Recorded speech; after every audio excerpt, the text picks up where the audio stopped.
नमस्कार, city light में स्वागत है आप सभी का। मैं हूं आपके साथ श्रवण तंबोले। इस बुलेटिन में देखेंगे दिन भर की तमाम बड़ी खबरों को विस्तार से। शुरुआत करेंगे एक बड़ी खबर के साथ। रायगढ़ के एक्सिस बैंक में हुई 5 करोड़ 65 लाख रुपए की बैंक डकैती के मामले में पुलिस ने चंद घंटों के भीतर ही 5 आरोपियों को गिरफ्तार कर लिया। आरोपियों के पास से लूट की पूरी रकम और गहने भी बरामद किए गए। पुलिस की क्या प्लानिंग थी और किस तरह से आरोपियों को पुलिस ने अपनी गिरफ्त में लिया, आप भी सुनिए। एक्सिस बैंक डकैती मामले में पुलिस को बड़ी सफलता मिली है। सिर्फ 12 घंटे के भीतर पुलिस ने इस पूरे मामले को क्रैक कर दिया गया है। खास बात यह है कि डकैती की सारी रकम बरामद हो गई है। 5 आरोपियों को पुलिस ने गिरफ्तार किया है। और तस्वीरें देखिए, ये जो इस क्षेत्र के बड़े अधिकारी हैं जिन्होंने इस पूरे घटना को लीड किया है। आईजी स्वयं इस घटना के बाद रायगढ़ पहुंचे हुए थे। डीआईजी स्वयं यहाँ पे मौजूद थे। एसपी सदन कुमार यहाँ पे मौजूद थे। और घटना के बाद लगातार 16 घंटे तक इस पूरी घटना की मॉनिटरिंग होती रही और आखिरकार बलरामपुर में आरोपी पकड़े गए। किस तरह से ये पूरी प्लानिंग हुई, आईजी स्वयं हमारे साथ मौजूद, उनसे हम बात करेंगे। सर, एक बड़ी चुनौती थी जिस तरह से इस पूरी घटना को, वारदात को अंजाम दिया गया था। कैसे पुलिस ने इसको चुनौती के रूप में लिया, कैसे ये घटना हुई, क्या कुछ प्लानिंग्स की गई थी सर? नहीं, इसमें जब से घटना हुई है तब से लगातार जो एसएसपी रायगढ़ और डीआईजी रायगढ़ दोनों ने लगातार इसमें मेहनत की है और पूरी टीम को मोटिवेट किया। उसके पश्चात मेरे साथ जब घटना का डिटेल मिला और मैं भी यहाँ आया, उसके बाद से हम लोगों ने जिसको कहते हैं न सिर्फ रेंज का बल्कि डीजी सर से रिक्वेस्ट करके छत्तीसगढ़ पुलिस के और भी बेस्ट लड़के जो अलग अलग रेंज में जिन्होंने क्राइम में काम किया है, साइबर्स में काम किया है और इस तरह की जो केसेस सॉल्व करने का जिनको अनुभव रहा है, उन सभी को हम लोगों ने लगाया था। कितने टीआई, कितने डीएसपी, कितनी लोगों की टीम थी जो अलग अलग रूट्स पर लगी हुई थी सर जांच के लिए? जैसे आईजी सर ने बताया, घटना के तुरंत बाद सभी सीमावर्ती जिलों को और सीमावर्ती जो हमारे राज्य हैं उनके एसपी लोगों, साहिबान लोगों से हमने बातचीत करी और जितने भी हमारे पॉइंट्स हैं वहाँ पे नाकेबंदी की गई। फिर आईजी सर के मार्गदर्शन में विभिन्न जिलों के हमारे साइबर एक्सपर्ट्स को बुलाकर और अन्य जो हमारे क्राइम ब्रांच के ऑफिसर्स हैं जो पहले ऐसी लूट की घटनाओं की विवेचना करते रहे हैं, उनकी टीम्स बनाई गई। एसपी सदानंद कुमार भी हमारे साथ मौजूद हैं जो कि लगातार इस पूरे ऑपरेशन को लीड कर रहे थे। बलरामपुर तक स्वयं वो भी गए हुए थे, उनकी पूरी टीम गई हुई थी। उनसे भी हम जानने का प्रयास करेंगे क्योंकि कहीं ना कहीं एक बेहतर मॉनिटरिंग यहाँ पे देखी गई। सर, क्या कहेंगे, बड़ी सफलता पुलिस को मिली है। प्लानिंग, जिस प्लानिंग से आपने काम किया वो कहीं ना कहीं सफल हुई। जो भी टीम के द्वारा लीड मिलती थी उसे पास ऑन करना और बाकी सभी चीजों को साझा करते हुए और इसके बाद फिर आगे बढ़ना इसका महत्वपूर्ण रहा। जिस क्रेटा कार को लगातार पुलिस ट्रेस कर रही थी, उस कार को पकड़ना, उसके बाद रकम को जब्त करना ट्रक के साथ, फिर फरार आरोपियों को पकड़ना, कहीं ना कहीं एक बढ़िया प्लानिंग थी। सर, क्या कहेंगे इसको लेकर? सर, जैसे यहाँ के पूरे घटना का डिटेल प्राप्त हुआ, गाड़ी का डिटेल प्राप्त हुआ, हम लोगों ने अपनी जो नाकेबंदी जो किया हुआ था तो हमको एक अंदेशा था क्योंकि झारखंड पासिंग गाड़ी थी, तो हम लोगों ने अपने नाकेबंदी को और मजबूत किया और यहाँ से लगातार संपर्क बनाए हुए थे। और जब संभावित जो समय था उसको देखते हुए हम लोगों ने अपने लगातार रणनीति को चेंज किया और अपने जो नाकेबंदी पॉइंट थे उसको और मजबूती देते गए। तो जाबाज अधिकारियों की पूरी फौज थी। छत्तीसगढ़ पुलिस ने जिस तरह से इस पूरी घटनाक्रम में मिनट टू मिनट मॉनिटरिंग की और उसका नतीजा ये हुआ कि महज 12 घंटे के भीतर इस पूरे मामले को पुलिस ने क्रैक किया है और अब सभी के सभी 10 आरोपियों में से 5 आरोपी पुलिस की गिरफ्त में है, जबकि बाकी के 5 लोगों के नाम भी पुलिस को मिल गए हैं। अब पुलिस का यह दावा है कि बाकी के 5 आरोपियों की गिरफ्तारी भी जल्द होगी। कैमरामैन जितेंद्र सोनी के साथ अविनाश पाठक, IVS24 रायगढ़। सागर में खुरई खिमलासा बाईपास पर एक यात्री बस से उतरते समय देर शाम एक छात्र बस के पहिए के नीचे आ गया, जिससे उसके मौके पर दर्दनाक मौत हो गई। घटना से गुस्साए ग्रामीणों ने बस में आग लगा दी। घटना की जानकारी मिलने के बाद जब तक पुलिस पहुंची तब तक आग ने पूरी तरह बस को अपने चपेट में ले लिया।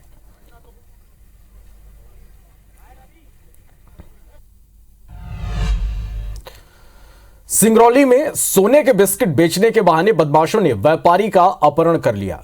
दरअसल थाना बैढन की गोभा इलाके में सोने के बिस्किट बेचने के बहाने व्यापारी दीपक सोनी का बदमाशों ने अपहरण कर लिया और उसे छत्तीसगढ़ बॉर्डर की पहाड़ियों पर ले गए। साथ ही घर वालों से 2 लाख की फिरौती मांगने लगे। घबराए परिजनों ने पुलिस को इसकी सूचना दी। मामले की खबर बैढन पुलिस को लगते ही पुलिस एक्टिव हो गई। पुलिस ने बॉर्डर की छत्तीसगढ़ पुलिस की मदद से रात में ही दबिश देकर व्यापारी को सही सलामत बरामद कर लिया। साथियों को कुछ लोगों ने अपहरण कर लिया है। हम लोग सीधी से छत्तीसगढ़ जा रहे थे, पेशाब करने उतरे थे, इस पर से लोग उनको उठा के ले गए हैं। 2 लाख रुपए मांग रहे हैं, नहीं तो बोल रहे हैं जान से मार देंगे। पुलिस तत्काल हरकत में आई, जंगल में तलाश भी जारी की। गंडा जो जलप्रपात है उसके पास में पुलिस को सुबह करीब 2-3 बजे के आसपास दबिश में सफलता मिली कि वो अपहृत था दीपक सोनी, उसको पुलिस ने छुड़ा लिया, लेकिन आरोपी वहां से भाग गए। आगर मालवा पुलिस ने बड़ी कार्रवाई करते हुए अवैध शराब का परिवहन कर रहे एक युवक को धर दबोचा। आरोपी ट्रक में अवैध शराब की तस्करी कर रहा था। पुलिस ने ट्रक से 245 पेटी अवैध अंग्रेजी शराब बरामद की। जब्त किए गए सामान की अनुमानित कीमत 60 लाख रुपए बताई जा रही।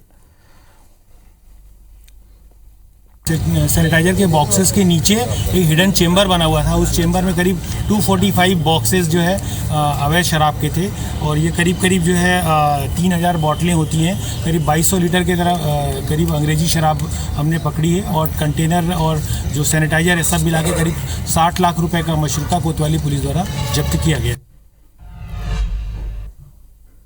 झारखंड, पश्चिम बंगाल और ओडिशा के 9 रेलवे स्टेशनों पर प्रस्तावित रेल रोको आंदोलन के कारण मुंबई से हावड़ा जाने वाली मेल को रायपुर स्टेशन पर रोकना पड़ा। हालांकि बाद में आंदोलन वापसी की सूचना के बाद ट्रेन को आगे जाने का सिग्नल दिया गया। मुंबई से हावड़ा जाने वाली मुंबई हावड़ा मेल लगभग 3 घंटे से रायपुर स्टेशन पे खड़ी है। आपको बता दूं कि जो ट्रेन है जो समय पे लगभग 4:30 बजे रायपुर पहुंच चुकी थी, उसके बाद ये आगे नहीं बढ़ी है। वजह बताया जा रहा है कि जो आगे सीकेपी यानी चक्रधरपुर डिवीजन है, यानी बंगाल का जो हिस्सा आता है, वहाँ पे कुछ रेल रोको आंदोलन है, जिस वजह से ट्रेन आगे नहीं बढ़ पाई है।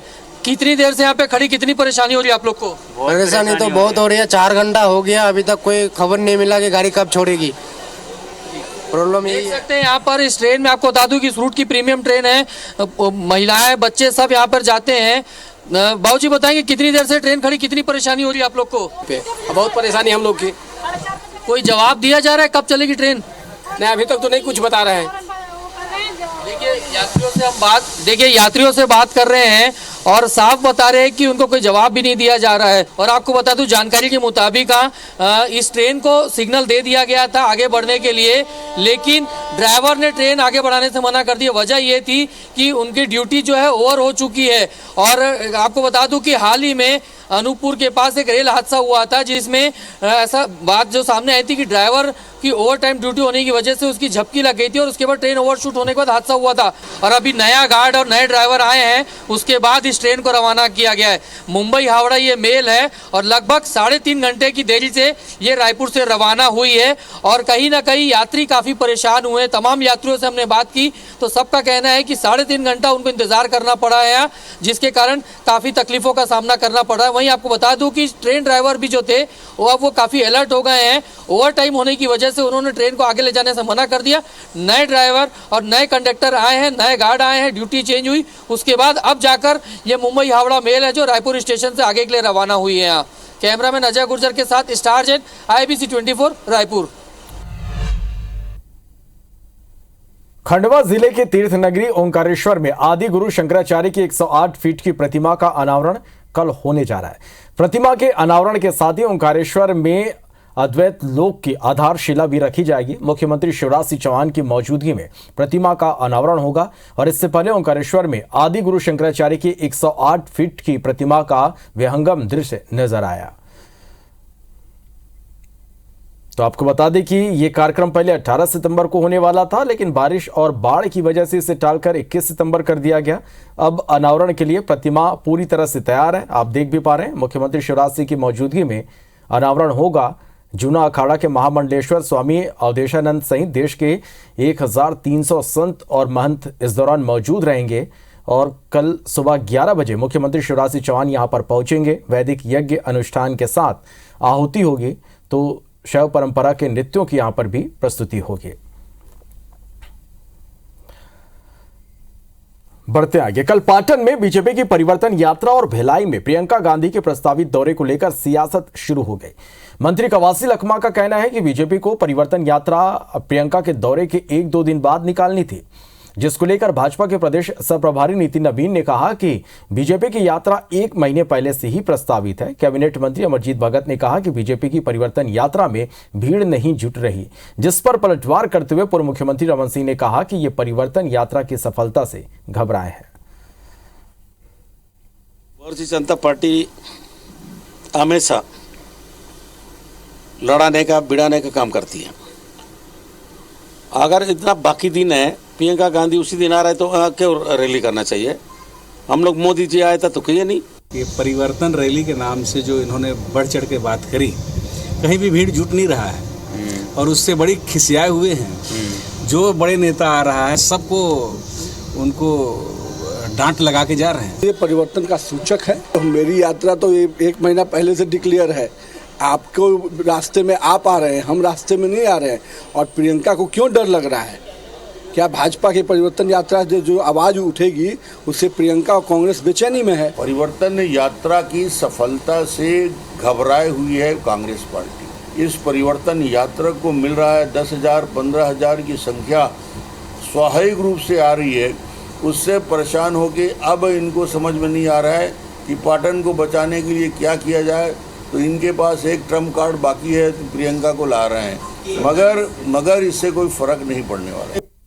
हेमंत बिस्वा शर्मा के चैलेंज और नितिन नवीन के बयान पर कांग्रेस संचार प्रमुख सुशील आनंद शुक्ला का बयान सामने आया। उन्होंने कहा कि हमारे किसी नेता को भाजपा के कालनेमी रूपी राम भक्तों से प्रमाण पत्र लेने की जरूरत नहीं है। सीएम भूपेश भारत में सबसे बड़े सनातनी है। विश्व शर्मा या नितिन नवीन से कांग्रेस के किसी भी नेता को हिंदू होने का प्रमाण पत्र लेने की जरूरत नहीं है। और इस भारत में सबसे बड़ा सनातनी कोई है तो भूपेश बघेल हैं। राम का भी काम कर रहे हैं, कृष्ण का भी काम कर रहे हैं। 15 साल तक भारतीय जनता पार्टी ने भगवान राम को भुला दिया था, भगवान राम के ननिहाल को भुला दिया था, भगवान राम की माता कौशल्या को भुला दिया था। राजधानी रायपुर में G20 की बैठक खत्म होते ही सियासत शुरू हो गई। कांग्रेस संचार विभाग के चेयरमैन सुशील आनंद शुक्ला का कहना है कि केंद्र सरकार ने जानबूझकर इस आयोजन से स्थानीय और देश के मीडिया को दूर रखा ताकि मीडिया के जरिए विदेशों में छत्तीसगढ़ का मॉडल ना जाए। उन्होंने कहा कि केंद्र बिल्कुल नहीं चाहता कि रायपुर में होने वाली G20 की बैठक का कहीं हल्ला हो। घबराई हुई मोदी सरकार नहीं चाहती थी छत्तीसगढ़ मॉडल दुनिया के सामने आए। क्या हुआ? कांग्रेस के वर्किंग कमेटी में तय हुआ कि जो कांग्रेस का छत्तीसगढ़ मॉडल हम दुनिया के सामने ले जाएंगे, आने वाले चुनाव में हमारा प्रमुख मॉडल रहेगा। तो उससे घबराई हुई भारतीय जनता पार्टी की केंद्र सरकार ने G20 के समिट में छत्तीसगढ़ मॉडल देश दुनिया के सामने ना आए मीडिया के माध्यम से मीडिया को उसमें रोका। बिल्कुल निश्चित तौर पे उनका दोहरा चरित्र खुद जो जिस कदर से बेहिसाब जो है बेखर्ची कर रहे हैं, पूरे प्रदेश के अंदर जगह जगह में खुद की फ़ोटो के जो है होर्डिंग्स लगा रखे हैं, वो फिजूल खर्ची नहीं है। ये इस तरह की जो बात करते हैं ये पूरी दोगली बातें हैं और ये सिर्फ चूंकि G20 की इतनी भारी सफलता हो रही है तो इसको उससे ये खिसिया रहे हैं और उसके कारण ये स्थिति बनी है। मध्य प्रदेश में आदिवासियों पर अत्याचार की घटनाएं थमने का नाम नहीं ले रही है। अनूपपुर में एक बीजेपी नेता ने एक आदिवासी बुजुर्ग की चप्पल से पिटाई कर दी, जिसको लेकर कांग्रेस ने बीजेपी सरकार पर निशाना साधा। पीसीसी चीफ कमलनाथ ने कहा कि बीजेपी सरकार ने एमपी को आदिवासियों के साथ अत्याचार में नंबर 1 बना दिया है। ये बीजेपी शासन का 18 साल का विकास है कि अब हम आदिवासियों को लतियाया और भुतियाया ही नहीं जाता है, हमारे चेहरे पे मुतवाया भी जाता है। ये विकास है। मामा के राज में दलितों से अब इनका लगता है पेट भर गया है। अब अपमान ये हम आदिवासियों का कर रहे हैं और जो आप अनूपपुर की बात कर रहे हैं ये उसका साक्ष्य नमूना है। कांग्रेस मुद्दा विहीन है। एक विभत्स घटना घटने के बाद में जिस प्रकार का ये आपत्तिजनक और गैर मर्यादित काम हुआ उस पर भाजपा ने तत्काल कार्रवाई, लेकिन कांग्रेस अपराधियों के साथ खड़ी होती है, कांग्रेस आरोपियों के साथ में खड़ी होती है। ये राजस्थान के किस्से भी हैं और छत्तीसगढ़ के भी हैं। मध्य प्रदेश के उच्च शिक्षा मंत्री मोहन यादव इंदौर के दौरे पर रहे और इस दौरान उन्होंने महिला आरक्षण बिल को लेकर कांग्रेस पर निशाना साधते हुए कहा कि सोनिया गांधी कांग्रेस के राष्ट्रीय अध्यक्ष थी, तब यह बिल लाने में क्यों फेल हुई। कांग्रेस सिर्फ मुद्दे उछालकर उसे छोड़कर भाग जाती है, वहीं बीजेपी जो बोलती है वो करके दिखाती है। माननीय प्रधानमंत्री जी ने जो कहा है कि अमृतकाल है, अमृतकाल में स्वाभाविक रूप से 50% देश की आबादी इसके बारे में निर्णय करना चाहिए और ये बहुत बड़ा निर्णय है। एक तरह से सौगात है महिलाओं को लिए, बहनों के लिए। अगर पुराने बात करेंगे तो क्यों फेल हुई कांग्रेस, क्यों नहीं कर पाई? सोनिया गांधी तो राष्ट्रीय अध्यक्ष थी कांग्रेस की, तो इसका मतलब या तो वो राष्ट्रीय अध्यक्ष न थे, फेल थी तब, या आज फेल है। कांग्रेस की जन आक्रोश यात्रा मुरैना के सबलगढ़ और कैलारस में निकली। यात्रा में नेता प्रतिपक्ष डॉक्टर गोविंद सिंह और ग्वालियर चंबल संभाग के प्रभारी शिव भाटिया शामिल हुए। यात्रा का जगह जगह पर भव्य स्वागत हुआ।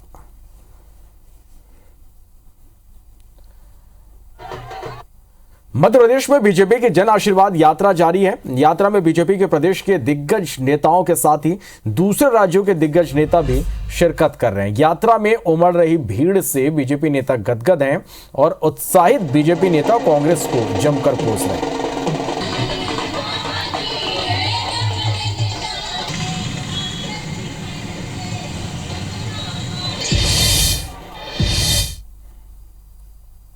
हम तो हर बार निकालते हैं, मैंने बताया हर चुनाव के पहले निकालते हैं और जनता का आशीर्वाद लेना, जनता के बीच जाना।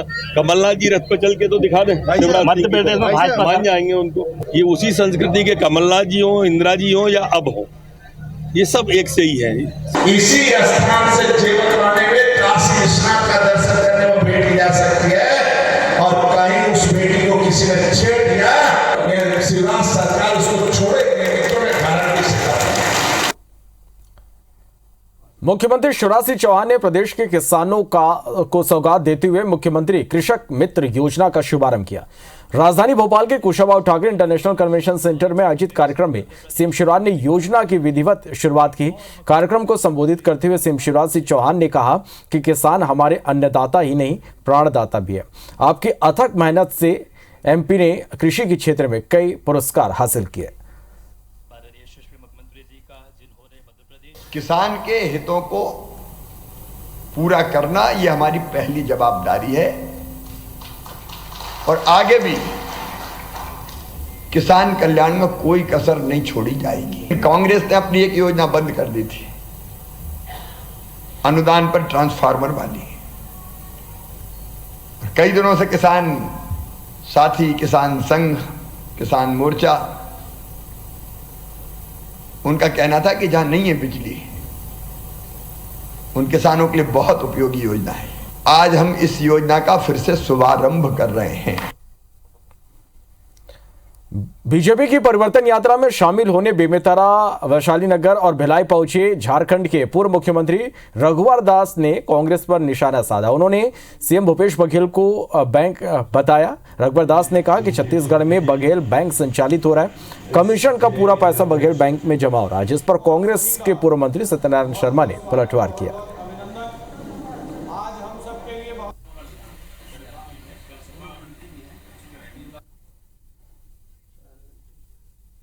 और एक बदलाव की लहर, एक परिवर्तन की लहर छत्तीसगढ़ में चला।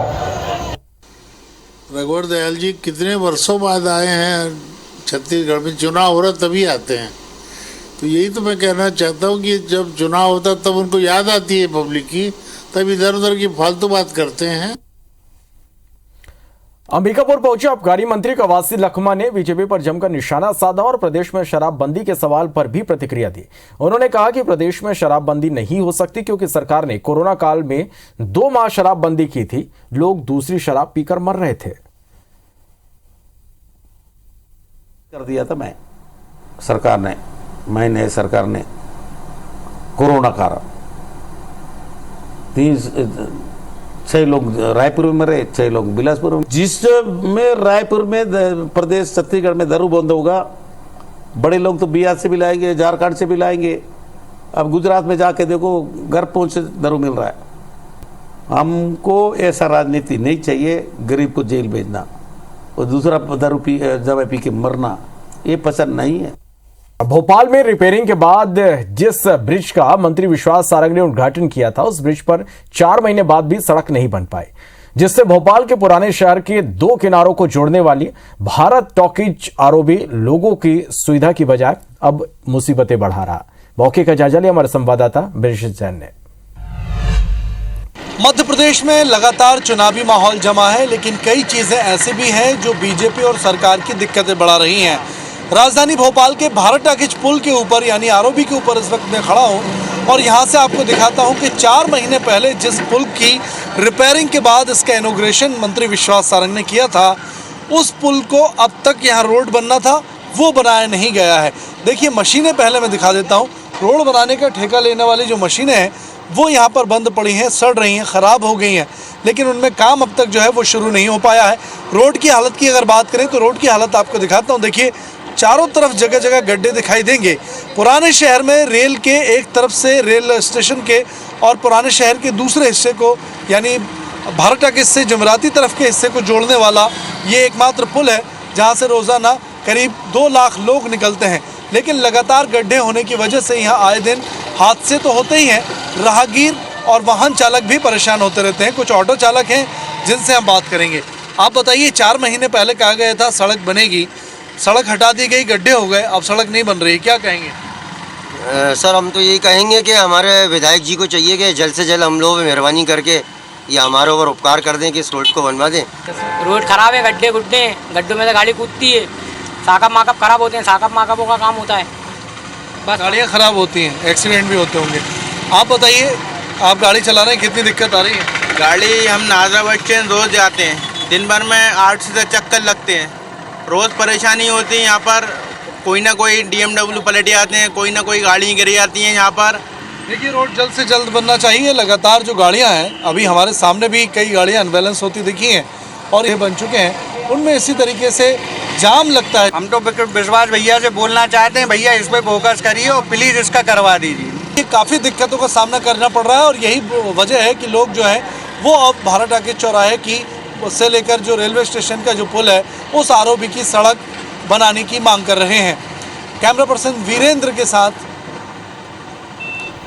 वीरेंद्र नागर के साथ ब्रजेश जैन, IBC 24 भोपाल। ग्वालियर को स्मार्ट बनाने के नाम पर स्मार्ट सिटी करोड़ों रुपए पानी की तरह बहा रहा, लेकिन 8 साल बाद भी स्मार्ट सिटी की प्लानिंग सिर्फ शहरवासियों को हसीन सपने दिखा रही है। अभी तक स्मार्ट सिटी की ओर से जो कार्य किए गए हैं वो शहरवासियों के लिए सुविधा कम, परेशानी का सबब ज्यादा बन गए। हालात ये हैं, आधा दर्जन से ज्यादा प्रोजेक्ट बंद हो गए, तो वहीं आधे अधूरे प्रोजेक्ट लोगों को परेशान कर रहे हैं। स्मार्ट सिटी का सवाल है, आज स्मार्ट सिटी ये मान के चलिए आप सिर्फ और सिर्फ मुझे लगता है भ्रष्टाचार का अड्डा बन गई है। और यदि नियमित रूप से आप देखेंगे प्रोजेक्ट्स, कोई भी एक भी प्रोजेक्ट, जो थीम रोड का इतना बड़ा प्रोजेक्ट था उसी को देख लीजिए आप, उसका पीरियड के अलावा दुगना समय हो गया, ठेकेदार पे कोई पेनल्टी नहीं है, आज काम कंप्लीट नहीं है। निश्चित रूप से आज कम से कम 15 से 18 ऐसे प्रोजेक्ट है जो अधर में है। कोई तकनीकी मामला फंस जाता है, कोई अन्य कारण फंस जाता है, कभी कभी ठेकेदार की भी कोई समस्या होती है, तो ये सारी बातें देख के मुझे ऐसा लगता है कि प्रशासन को इसमें थोड़ी सख्ती ला करके इनसे जल्दी काम कराने की बात करना चाहिए, क्योंकि आफ्टर ऑल जनता तो इफेक्ट होती है। अटल progress way project Madhya Pradesh में विधानसभा और लोकसभा चुनाव के चलते ठंडे बस्ते में चला गया। श्योपुर, मुरैना और भिंड में किसान इस प्रोजेक्ट का विरोध कर रहे हैं। सीएम शिवराज ने दोबारा सर्वे के आदेश दिए, लेकिन चुनावी समर में सरकार फिलहाल कोई भी रिस्क नहीं लेना चाहती। देखिए रिपोर्ट।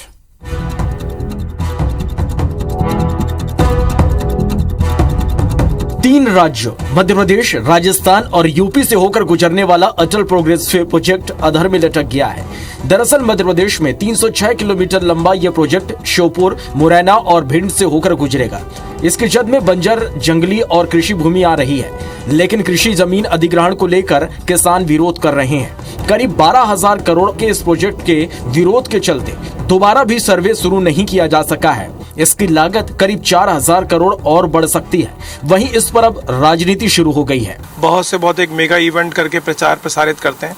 अब रिपोर्ट कार्ड का समय आ गया है, विधानसभा सामने, उसके बाद लोकसभा है, तो अब जनता का ये सवाल है कि वो कहाँ है Chambal expressway.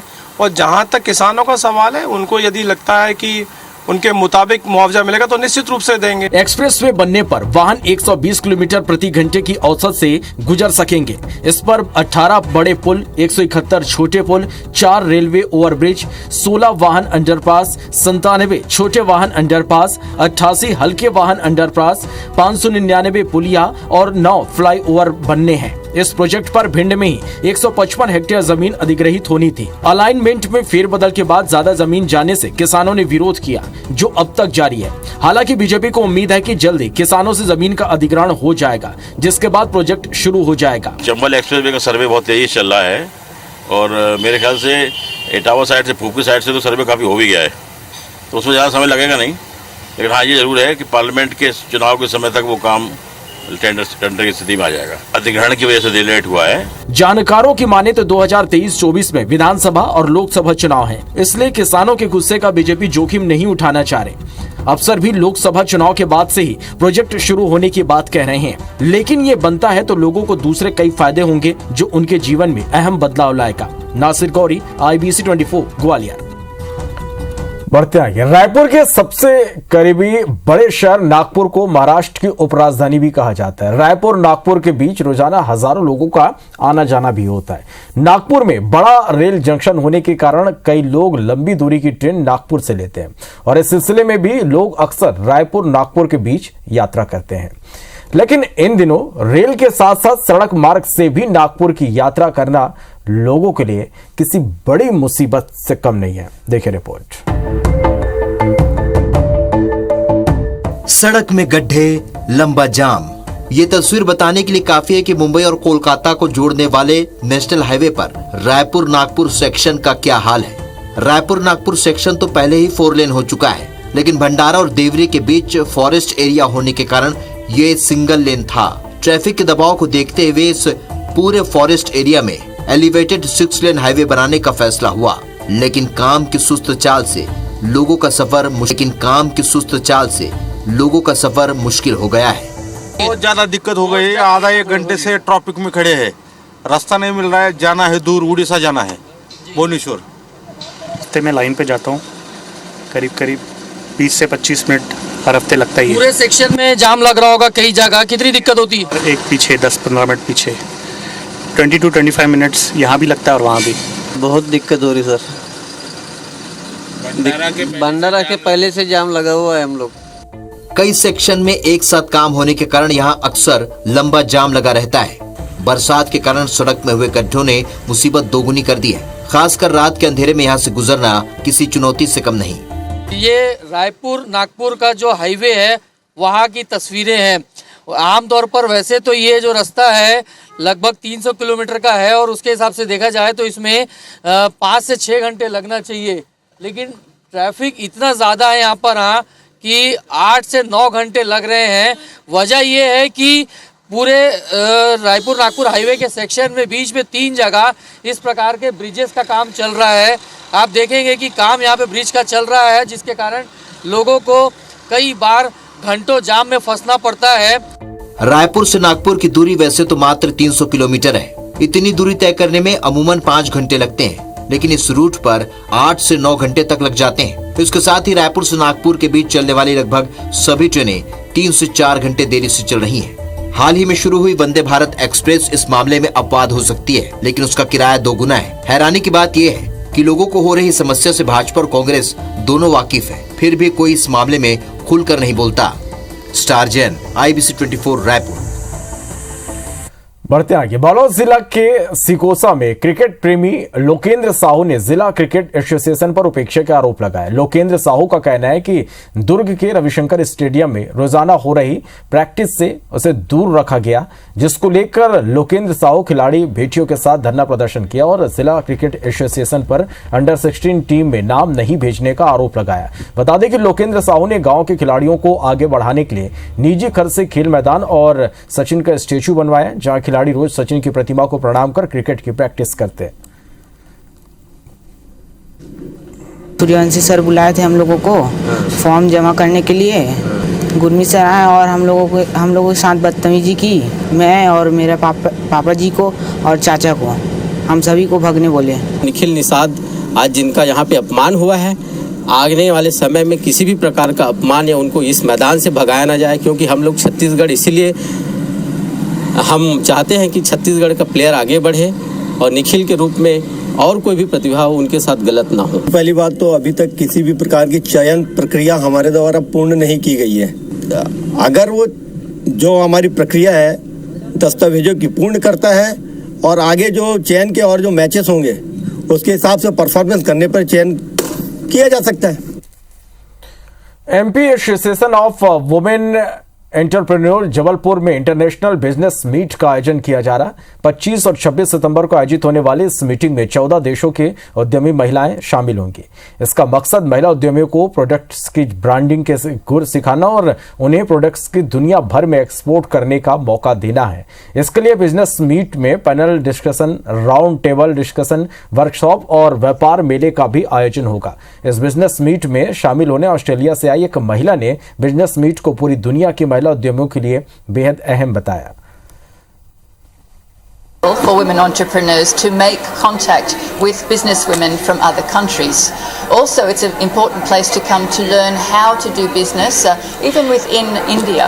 Business to business. तो जितनी 14 कंट्री से लोग आ रहे हैं, जो दूसरे शहरों से लोग आ रहे हैं, कंपनियां आ रही हैं बड़ी बड़ी, वो क्या हमारी महिला उद्यमी से क्या खरीद सकती हैं और क्या हमारी महिला उद्यमी जो दूसरे इंटरनेशनल स्टॉल्स आ रहे हैं उनसे कुछ बिजनेस कर सकती हैं। 25 और 26 तारीख को जो बिजनेस बियॉन्ड बॉर्डर्स का हमारा उद्देश्य है वो ये उद्देश्य है कि बिजनेस एजुकेशन एक बहुत बड़ी चीज होती है। छत्तीसगढ़ में एक बार फिर मानसून का सिस्टम सक्रिय हो गया है। मौसम विभाग ने प्रदेश के कई जिलों में ऑरेंज अलर्ट और कई जिलों में येलो अलर्ट जारी किया है और अगले 2 से 3 दिन तक पूरे छत्तीसगढ़ में भारी बारिश की आशंका जताई गई। इधर राजधानी रायपुर में बुधवार शाम बारिश शुरू हुई, जिसका जायजा लिया हमारे संवाददाता स्टार जैन ने। छत्तीसगढ़ में एक बार फिर से मानसून सिस्टम सक्रिय हो गया है और आपको बता दूं इसकी वजह है कि बंगाल की खाड़ी में और तटीय उड़ीसा में एक निम्न दाब का क्षेत्र बना है, जिसके कारण मानसून का सिस्टम एक बार फिर से सक्रिय हुआ है।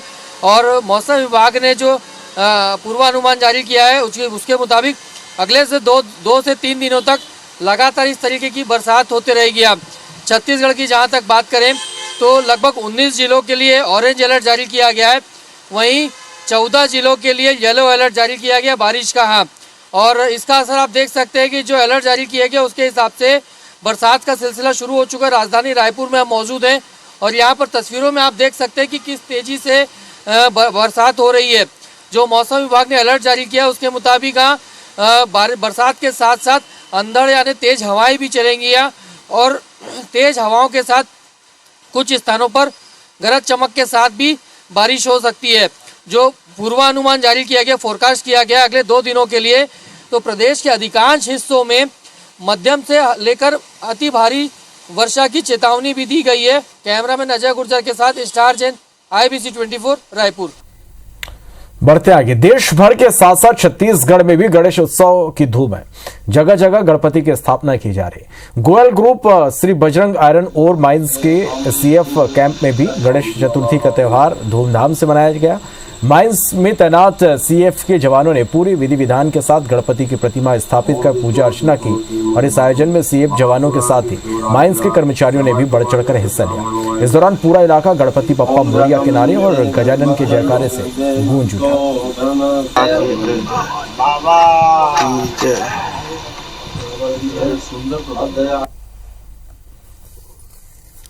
तो इसी के साथ फिलहाल इस बुलेटिन में इतना ही। नमस्कार।